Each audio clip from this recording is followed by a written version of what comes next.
This is the most stupidly easy chicken curry recipe you'll ever see. And I mean one that actually tastes like an authentic Indian curry. Although to get the optimum results for this, you'll need a special curry powder you have to make yourself. You can still get very good results using a commercial curry powder mix. The origin of this recipe is the Edwardian era of England, as the British were just discovering Indian food and didn't have the ingredients or the skills to make a proper, authentic dish. Do yourself a favor and don't judge this by the ingredients or the methods. I know it's an abomination, but it does work amazingly well. It's a very, very simple recipe. We've got the ketchup I already weighed out. I've got ginger, I just cut it into large pieces to help the stick blender out. The garlic, same thing, it's already weighed out and cut up. Now I've got a couple of cilantro roots here. This is the root end. Don't use the leaf end if you can possibly avoid it. If you can get the roots, this is what you want. Just toss those in, those will get ground up too. The half teaspoon of salt. Now, curry powder, you really want to use a very special curry powder you're going to make yourself, but you can use a commercial curry powder too. The one that you make yourself will give it the truly authentic taste, but it's beyond the scope of this recipe here. That'll be in the second volume of my cookbook. This will still work. It'll still work beautifully even with a commercial curry powder.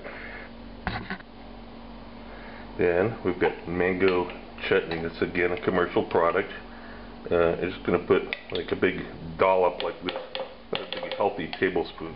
Then hot off the stove, there's the melted butter. Now you can use ghee for this. Butter has more flavor and butter would be more authentic.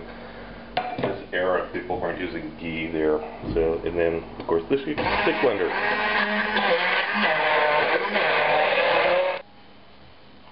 These pieces are chicken that's both the leg and the thigh that's been deboned, but the skin has been left on. You can do this butcher yourself or have a butcher do it for you. In Russia we're actually fortunate enough they actually sell packages just like this with the skin on, boneless leg and thigh inexpensively. But it's uncommon in other places, so you either have to do it yourself or get a butcher to do it. Of course you can just use boneless thighs, but then you'll have small pieces. Bigger pieces look better. So all I'm doing very simply is I'm just spreading this on to marinate it just on this side, not on the skin side. And just divide it up evenly among your pieces. And so once you have it divided out like that, let it stand for like 30 or 40 minutes, not only to marinate, but so the chicken can warm up to room temperature. The other thing you're going to need for this dish is fried onions. So you can use ghee. I'm using a half butter and half oil, which will work just fine in this case. I've got onions that were sliced on a mandolin, 2 millimeters thickness. And we're going to cook these very slowly until they're very well done. That's what the onions look like after about 5 minutes. This is a heat level of 6 out of 1 to 10. Just stir them around once in a while, keep them moving.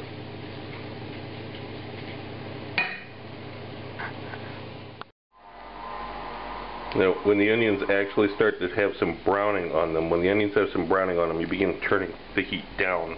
So I went from 6 now to 4.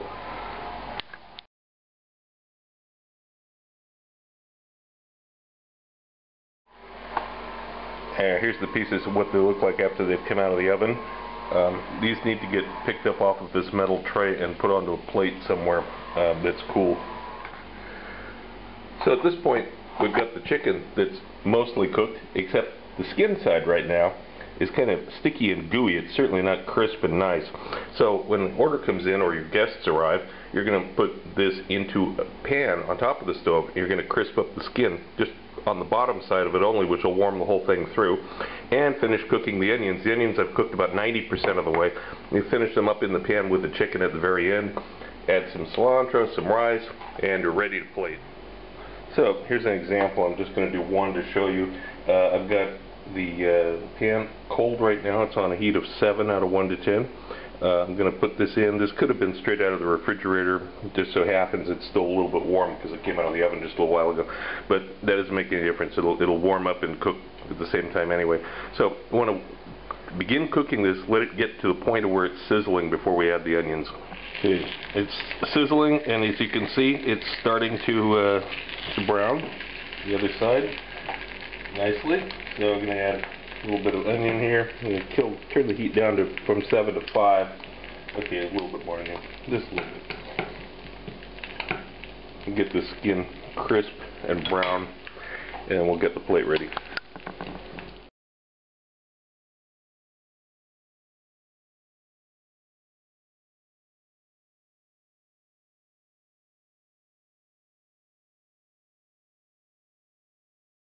If you want to know more about my adventures as a chef around the world and have some great laughs along the way, be sure to check out the video tour of my book, 40 Years in One Night. It's up on YouTube right now. Click the link. If you like my videos, look for my cookbook, now available through Amazon, Barnes & Noble, and other internet bookseller sites. Also look for my cocktail book, Cocktails of the South Pacific and Beyond, Advanced Mixology, available through Amazon online.